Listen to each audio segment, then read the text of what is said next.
Welcome to Let's Talk BD podcast, powered by the BD School. Hi everyone, welcome back to a new episode of Let's Talk BD podcast. Today with me there is Jairo, just like me. He's based in Rotterdam, although we're physically in two different places today. And Jairo is an SEO expert, and today we're going to talk a little bit more about that with practical tips for the business development community. So without further ado, Jairo, let's talk BD. And I would say, well, as mentioned, we're both experts. We're both in the Netherlands, in Rotterdam, same city. But what brought you here? So why did you come to the Netherlands? I came here like 7 years ago. Well, hi everybody. My name is Jairo. So I came here 7 years ago, and the reason was just work. I'm a software engineer, and I just got a job somewhere in the Netherlands. Enschede was the city where I landed, and since then I was excited about this country, and everything was very different to me. So I like to be challenged and learn new things. And then once in a while, I like to just listen to some concerts. And here in Rotterdam, there's this place that is called Bird, and they do jazz and like alternative music. So I came a few times to Rotterdam just for the concert, and then I liked the city very much, and I wanted to live here. So that's why I'm here in Rotterdam specifically. Very nice. Yeah. But where are you from? I'm from Ecuador, South America. Yeah. Very nice. And sorry, go ahead. From a city called, I was born in a city called Cuenca, which is a super nice city. Oh, very nice. And actually, Jairo and I know each other for a few years. Originally, he was in our BD community, and then I started following him on LinkedIn, and he started posting a lot of very practical posts about SEO. And actually, thanks to his consistency, we actually got to work together. So if now you can find the BD School relatively easily, it's also because Jairo took care of our SEO for a while. So thank you, Jairo, for that. And actually, so SEO, well, I'm really passionate about it. I think it's definitely one of those fields that every company should invest on. I think it's a great way to generate awareness, to generate leads, and really to grow your business. But obviously for us in business development, it's not something that's very common to do, because typically SEO is something the marketing people do, right? Yeah. And before we get into more the practicalities of it, marketing is so big, right? And you actually started as a software engineer. So what made you decide for SEO specifically? What got you so passionate about it so much that you actually ended up creating two companies about it? One is called Funnel. The other one is Organic Hackers, which you just launched in 2025. So where did this passion for SEO come from? I guess everything comes down to sustainability and scalability in business. So I've been doing like many different things in terms of digital marketing. I've been doing ads, I've been doing development, I've been doing social media, I've been doing SEO. And SEO has been so far the channel that has the highest return on investment, and the one that is like sustainable with the business. So I think because there's no way that you can pay your way out through ads or grow exponentially consistently through social media, or do with technology. You can have the best technology stack in the world that doesn't ensure that you will win the market or you will get clients. Because of that, I decided to just go the path towards SEO. Very good. And as was mentioning, obviously for us in BD, it's not necessarily something we have to do. However, I would encourage all our students and our community to get to know more about marketing, SEO, and in general, other fields, right, that are relevant to the business, because I really believe as business developers, we're really, the eyes and ears of the company. So we're always talking to our audience and getting a lot of feedback, which eventually we can use, for example, to write articles and to, help our colleagues in marketing to create content that really resonate with our audience. But obviously, my goal today is really to help other business developers better understand what is SEO, what is the process, and what it is that we can take from it. So my first question for you would really be like, can you explain us what is SEO, but really like if we're five, like super basic? How would you describe it? Let me try. Um, so I would say, first of all, that business development and SEO have a lot of things in common, um, especially when it comes to outreach. So there's a part in SEO that is called backlinking and authority building, which is pretty much get your website mentioned or your brand mentioned in different websites. So let's say that you are in the niche of healthcare. So you want your website being named or being used as a source of information from other healthcare providers or from other healthcare um, companies. And with business development, you develop partnerships. You develop connections with other businesses, and eventually that can land in a backlink or a link to your page, or kind of do a collaboration, content collaboration of any kind, or participating in an event together. So all of those things kind of add up authority to your website, because that implies that other people trust you, other people use your business or your knowledge as a source of information, and that is extremely valuable for Google, which was the monopoly for SEO so far, but now is also important for tools like SearchGPT or Perplexity, because what LLMs do, they just crawl the internet, they read things, they create like a vocabulary, immense vocabulary of content. And if your brand appears mentioned in many different websites, that means that the likelihood of your brand appearing also in Search GPT or in Perplexity is higher, because they can, LLMs work within context. So if your brand gets mentioned many times within the healthcare context, then your brand has a context implicit. So you don't even have to, it's like, for example, when you think about home furniture, you think about IKEA probably, or some big brands about furniture. It's because your brain made a context out of the words and then came up with a brand. So that's kind of what you're trying to do with business development, to create a lot of connections and partnerships, and that if you do it right, it reflects down in content and how you can elevate your brand and appear and be more trustworthy. So every piece of content that you create will eventually be authoritative, and people will trust it because is your brand and people know it already, and it's mentioned in many places. So I would say that will be the most close relation between business development and SEO. I don't know if that helps. Definitely, and I really hope that that all of you watching or listening to this podcast get a little bit more excited about SEO, thanks to these connections, right, with BD. But really, like in the essence, what is SEO? Even lower level of knowledge. I mean deeper. So SEO is basically the art of creating trustworthy content and distributing that content, so you get visibility of your brand at scale. It just improvised that definition, but Perfect. We should ask ChatGPT, can you describe SEO like I'm five?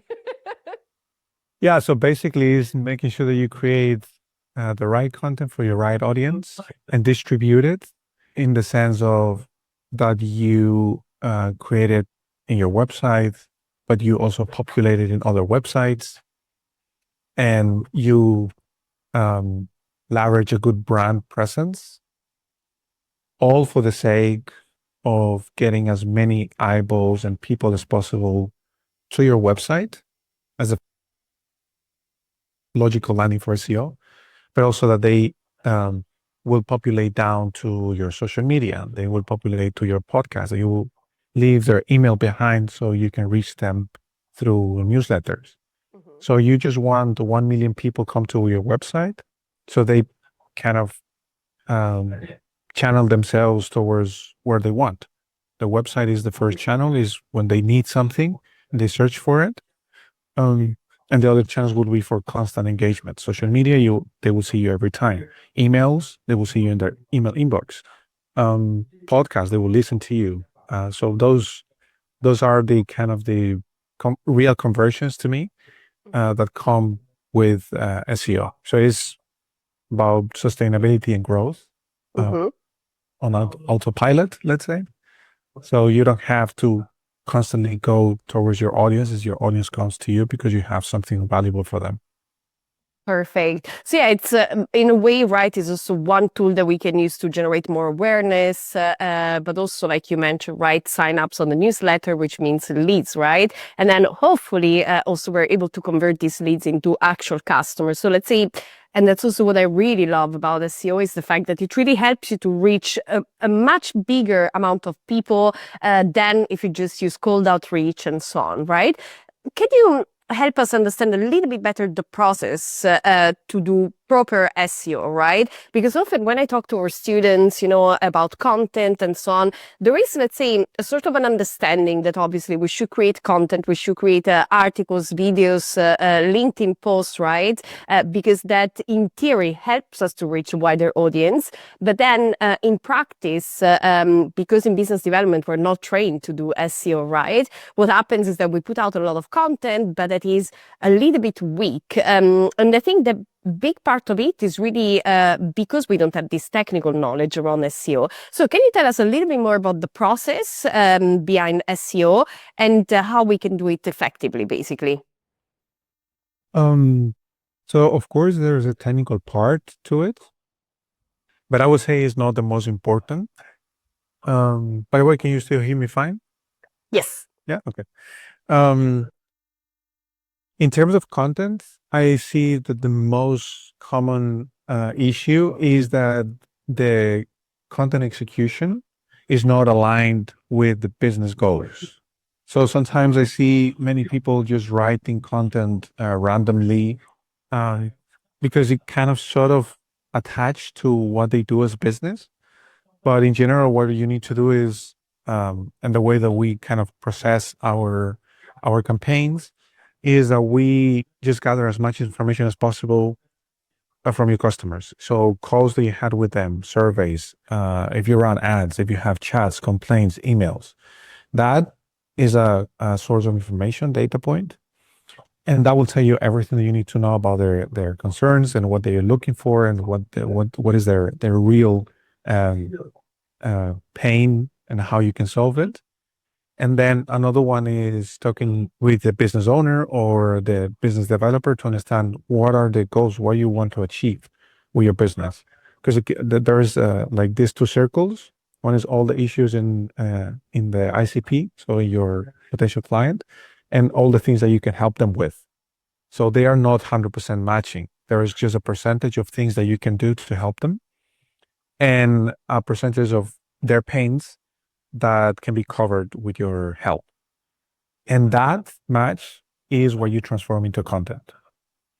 So what you do is whenever you understand that match, so what can we do to help them and what are the pain points?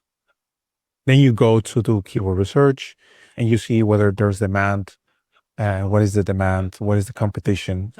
And usually most of the time, the most obvious things are very competitive. So that everybody is just creating content around it. So it's very difficult to rank. So the fastest approach is to go towards things that are a bit more niche to your particular business. And then because it's niche, there's a bit less competition, but then you're starting building authority. So let's say that you create 5 articles about a specific niche topics that you're really good and you know that you can help them and they will be very valuable for your audience. But maybe it's not so many people, like maybe it's like 10,000 people per month are looking for these particular topics together. But then you want to aim for the 1 million per month demand. If you don't have the capabilities to rank for lower niches, so for less competitive niches, it will be much more difficult to rank for much more competitive. So you need to be balancing between those two. So sometimes you can write topics about very general terms, but if you go too general, the competition will be much, much higher. So you need to also be present on more niche topics. I don't know, think about a topic about business development. So best email tools for business development. Then there will be a very, very specific niche of people that are looking for that, and you will be appearing number one. So that gives you already authority, trust, eventually engagement with users, so will give you some results. As opposed if you just write about what is email marketing, for example. So it's very, very generalistic. So yeah, I would say that that is, I would say the most, the easiest process to follow. And if you do this consistently, the more niche topics that you're covering, the easier it will get for you to just rank on much more competitive topics or keywords. Is that more or less what Yeah, definitely. And I really like that you focus on the pain points, right? Because often what I see, when we're doing the business development training with our students, one thing that we always check is obviously how they use LinkedIn. Because most of them, they are on LinkedIn, they're in B2B, B2B businesses, and even if they're in B2C, very often they're present on LinkedIn. And they do try to be more active, right? However, what they tend to do, the big majority of them, what they tend to do is really to just repost, let's say, company updates and, just having this, a repost with few thoughts and so on, which I don't find very effective because, of course, like, it always depends on the content that the company page is sharing. So that already needs to be perfect, let's say, to generate awareness and ideally to generate leads and so on. But even just to be thought leadership, right? Whereas I think, when you have content that is really, that rotates around pain points and really how we can help our audience, that's a lot more effective. But that's typically where business developers lack a little bit. And what I discovered in all the training sessions we did in these years is that often people don't really know, this, they just don't really know how, like this, how SEO works in practice, right? So they don't think, for example, okay, maybe there are people searching for a specific thing, like how to do X, Y, Z. What they think is mostly like, okay, I need to show my company. And therefore, then they just reshare company updates while they miss this step basically of the pain points. Do you have some tips, on how to, write content on LinkedIn that is a little bit more aligned, let's say, with our customers, that is not heavily reliant on what our company is posting, basically? on LinkedIn specifically? Well, LinkedIn is one of the platforms that they use the most. Let's say not all of them at the right, let's say, to write articles for their blogs or their websites. So very often they rely on LinkedIn or other social media for that matter. Mm. So I think I can talk about repurposing content. So one thing that I see that is disaligned within content strategies and overall business strategies is that the efforts that are put in one channel are not reused in different channels. And now with AI, it's pretty simple to create qualitative content for multiple channels. So let's say that you do the thorough analysis of your audience and your customer, and you get a lot of data. And then you know all the pain points of your users, and you see that all the pain points translate into a specific, eventually, search volume that could be translated into traffic into your website. So if you create like a long format article that is very valuable for your audience, that can be transformed into different LinkedIn posts. And you don't need to rethink everything from scratch. So everything is kind of, everything compounds and is a closed system. So you don't need to create constantly more content. You need to assess the content that you create. For example, when I create LinkedIn content, everything is about one or two topics. It's about SEO. I cannot talk about anything else. But then it's about what is the best strategy for SEO? What are the main issues for SEO strategies? Tips for automation for SEO? Automation tools for SEO. So everything comes down to very little niche of topics, and you already have a lot of content. From one piece of content, from one article, you can have like multiple LinkedIn posts. And honestly, like right now is about asking GPT the easiest way. Please reframe this article to a LinkedIn post. And then about copywriting skills and such. So you can learn copywriting very easily on LinkedIn. There are a lot of LinkedIn creators that do copywriting tips. And it is about to just provide value to your users, everything about that. And you just need to understand a bit better, test endlessly things that work. Sometimes things work for a specific period of time and then they don't work anymore. So I would say in that sense, I'm not sure if I'm answering your question. Yeah, definitely. And actually, it made me think of something else, which is more like more related to the strategy, I would say, for SEO, right? Because obviously there are many different types of content that we can write. So we can write very long guides, we can write how-tos, we can write very practical pieces of content, and so on. So first of all, what are all the different types of content that we can write and that we can use? And is there some, or are there some that are more effective than others in terms of really generating awareness, generating leads, and hopefully also generating conversion? So let's say, what type of content should we write if we want to generate more awareness, more leads, or more conversions, aka more clients? Yeah. So everything kind of compounds and help each other. So each channel helps each other in terms of SEO. And right now is even more important. Right now doesn't account only to fill up your website with a lot of words, what is so-called keyword stuffing. So if you put a lot of words in your article, it won't make a difference. You need to leverage authority. So this is a very important connection, and I've been doing some tests on this. I've seen that because of my LinkedIn engagement, I can not trick the algorithm of Google, because you don't trick anything. It's just pure authority. It's because Google knows that I have authority on one channel.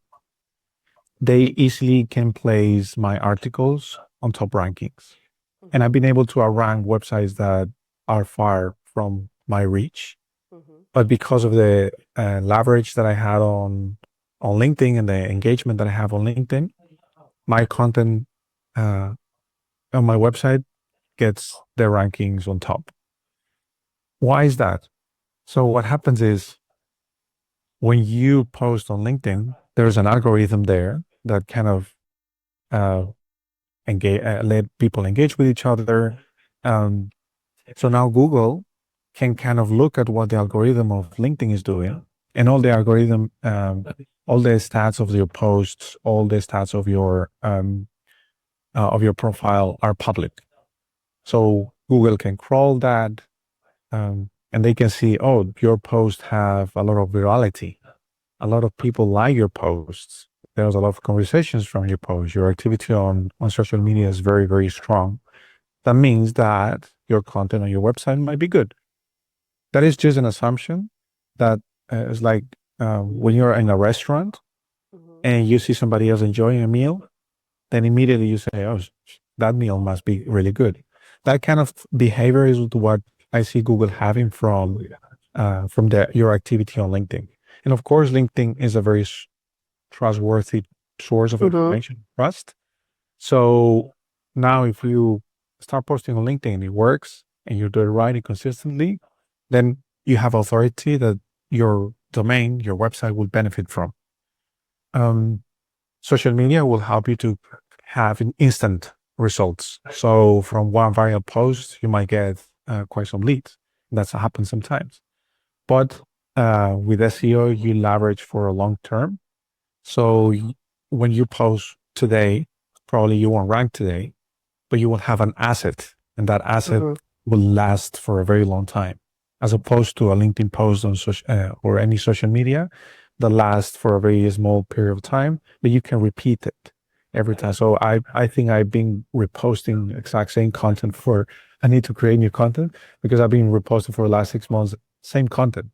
And I see that people is kind of works. Yeah, but I see that the engagement is not so good as before, so I need to create new content. But the virality is very temporary, and SEO is a very long term. So with SEO, you have an asset, and with LinkedIn, let's say you have boosts of vitamins in your authority.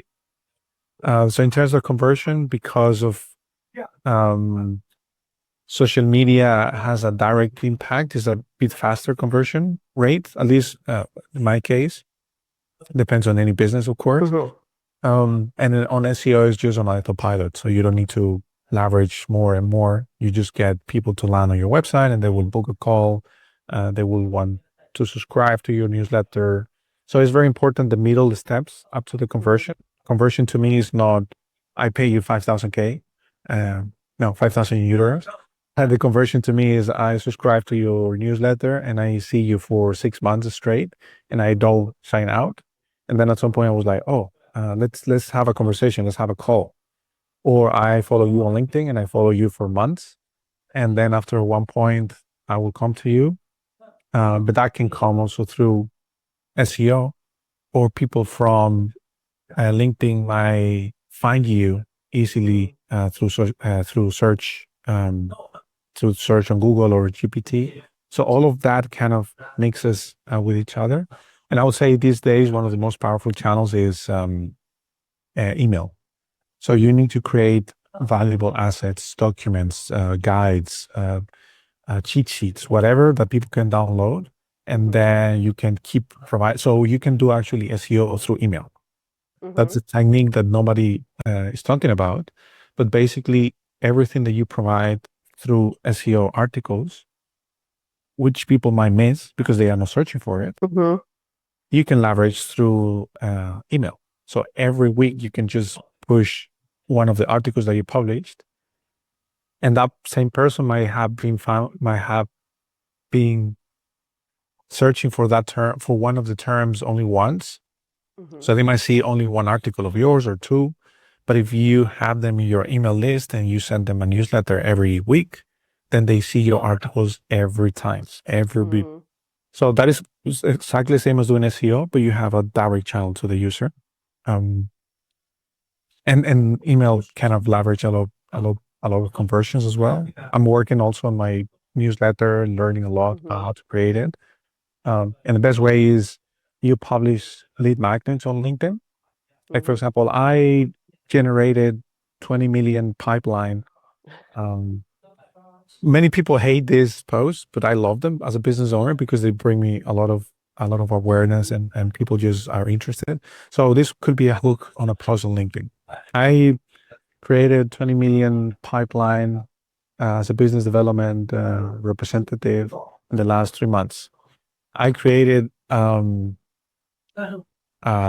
sheet or a Notion dashboard with the exact same process that I followed. Comment BDR, comment DM, and I will send it to you. It works. So then you get people to sign up to your lead magnet. So you capture the email, and then from the email you can just send newsletters. From the newsletters you can get conversions. You transform all of your newsletters to SEO articles, or to the SEO articles to newsletters. So you have multi-channel approach working simultaneously. This by no means is easy, but it got a lot easier with AI.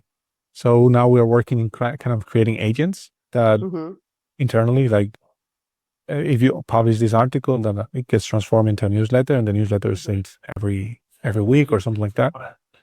So I think it's more going towards that direction, multi-channel, and yeah. Totally. And talking a little bit more about AI, already for a few months, I noticed that many of our students actually find the BD school on Perplexity, on ChatGPT, and so on. So and it's so cool. Yes. And actually, let's say in my technical ignorance, right? So what I was doing last year, every time I was going on ChatGPT, I would prompt it like, hey, do you know the BD school? Like, or like, hey, do you know what are the best courses? And honestly, I was just doing it like, you never know. Like it's gonna learn, right? Something. So maybe if I tell him we're cool, maybe he's gonna learn that.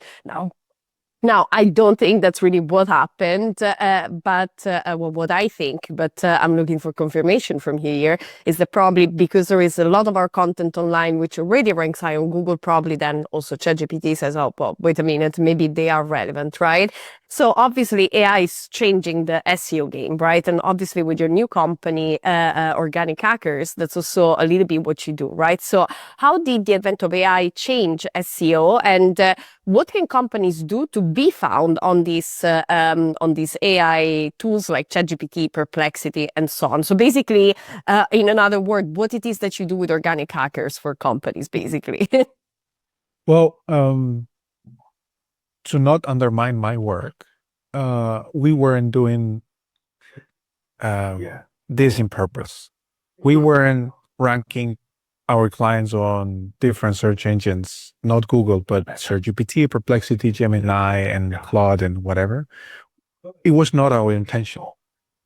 Our intention has always been provide value to the people that wants your service. So again, we put everything you can do in the world on the problems that you can solve. So just try to find the right match, then create like super good content around that. That's it. Not much more. One caveat to this is that if you're a new business, if you have a new website, if you launch just like we did Organic Hackers, nobody knows you. So Google do not know are you trustworthy? Are you a scam website? Are you legit? So that comes with all the other channels that I discussed, and other approaches. So now, because of we are trying also to boost the authority of the brand, we included digital PR. So what we are doing is we take your brand to news assets. So let's say it's a bit of a big name, but we put your website in the New York Times or in local news assets. Basically, what we are trying to do is to bring your name, your website and brand to mass media. So the mention and the engagement with your name and your brand is a lot more impactful than if you just wait to have a good social media strategy, if you wait to create a lot of content. So let's say that I get the BD school to be front page in the Economist. I don't know, in any relevant newspaper, because you found that expats or immigrants have a much higher rate of success in terms of entrepreneurship. You created a report that leverage this information, and this information is very useful for people because it's scientific, is valuable for the mass public. So it gives an insight to the world, and we bring that to a journalist, and that journalist works for different newspapers, and all those newspapers will publish your brand and your name. And what happens is that even if you didn't create like a lot of blogs or anything, now what happens is that all the crawlers will have a reference for your business from a very trustworthy environment, which is a newspaper. To land in a newspaper is not easy. You cannot just call a journalist and land a placement somewhere, and all the work that needs to be prior to that, like to create a report, to create something valuable, all of that will help you to actually be known, be mentioned, and be found. So what happens is that whenever you publish an article on your website, because you appear in multiple newspapers, now the article has immediate authority. Because Google or LLMs, they don't understand content. We do. What they understand is connections, network. So if your website is mentioned the whole time, then you go to top rankings in any search engine. If you put that together with what we mentioned about giving valuable content to your audience, then 1 + 1, you rank everywhere. There's no option for search engines to skip you. Yeah. It's too obvious. Very good. That's interesting. Then I guess we should start working also on link building then and PR. Thanks. This was a great tip, especially for us internally. We're going to take it to heart. And, just to conclude a little bit, let's say, what are the top 3 things that you think business development professionals should copy from SEO and really apply it in their day-to-day job? Just, top 3 practical things that they can take today from SEO and bring them into their business development job. So what business developers can do that SEOs do to do the job better? Yeah. Is that the question? Okay. I'm not a business developer, so I don't know what you guys do. Well, but you are a founder, right? So Yeah, a big part of what you do is business development as well, right? So how do you apply the teachings from SEO in your BD, in your founder role? Reverse engineer who already ranks for what they want to rank. Mm-hmm. So let's say that you have a business on business development courses. Mm-hmm. What you do is to go towards, you go to any SEO tool or you just Google the keywords that you want to appear, and then reverse engineer, very interesting concept. Who are the first positions? And then you will find for sure somebody or any website you say, I'm better than this. So now your challenge is how they are there and you're not. Your challenge is to find out. So I would say that reverse engineering and understanding what people are searching for and why they are searching for something, because sometimes we have assumptions. We say, oh, we want to rank for this.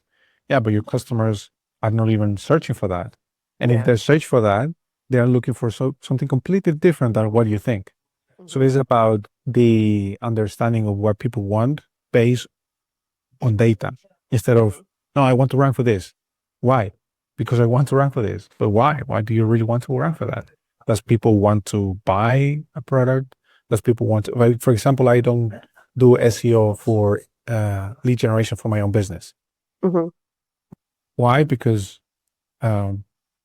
whenever I'm writing any type of content, I need to also leverage the capability. So we cannot do everything. And in my business, we have limited resources, we have limited people. So we cannot just be present in all channels with highest quality.